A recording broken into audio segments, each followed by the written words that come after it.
We are Team 1 presenting our undergrad research, implementation, and design of an 8-bit digital computer. We are a group of four members with Dr. Wakas Majid as our advisor.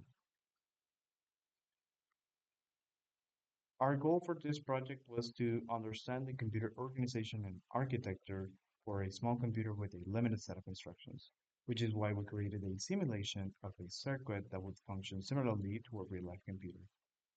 The design is based on a von Neumann architecture where data and instructions are stored in the same memory space. This approach allowed us for simplicity in data management and efficiency for our design.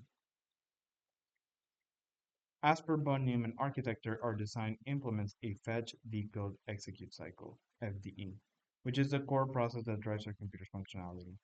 The cycle is possible via a set of micro operations coordinated by our control unit alongside a 3-bit clock counter.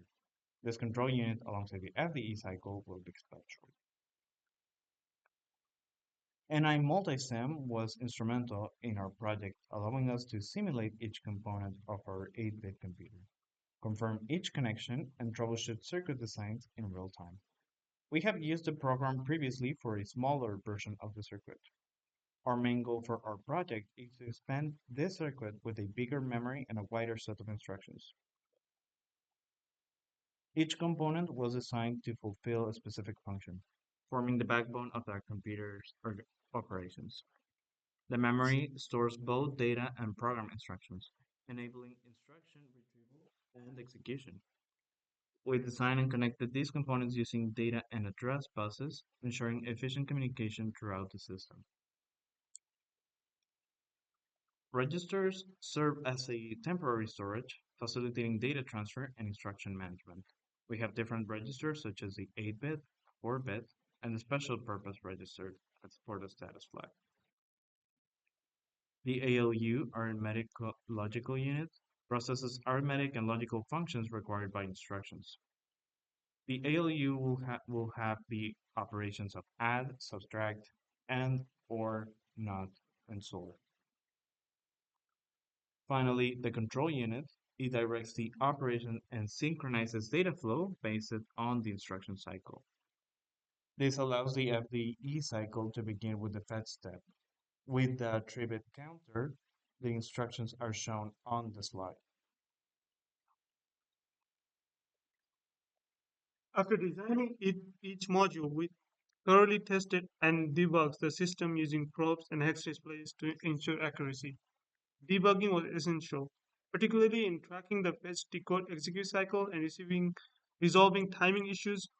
We adjusted connections and revisited configurations in NI multisim as needed, ensuring smooth execution.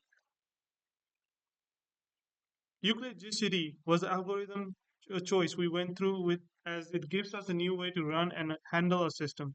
We use MASM on Visual Studio to run x86 assembly code, and we were able to implement Irvine library, which gave us a better tool to handle the program and it helped us understand the assembly code further.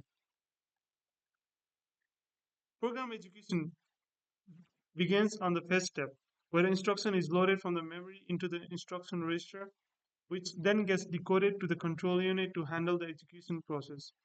Finally, the process counter moves on to the next instruction. This is the basis for the FTE cycle used in our circuit. We have been testing on the multiple versions of the circuit up to the point where we can learn certain instructions, but our approach for the future is to be able to expand our current research. Although the entirety of our program could not have been handled properly due to timing restriction and stuff, but we were able to get a much better result as time went through. And we extend our sincere gratitude to Professor Wakas Majid for his support and guidance throughout this journey. His expertise and encouragement were invaluable in navigating the challenges of designing a 8-bit computer from scratch. And we will continue to work on it from this day to throughout our college life on this design. Thank you.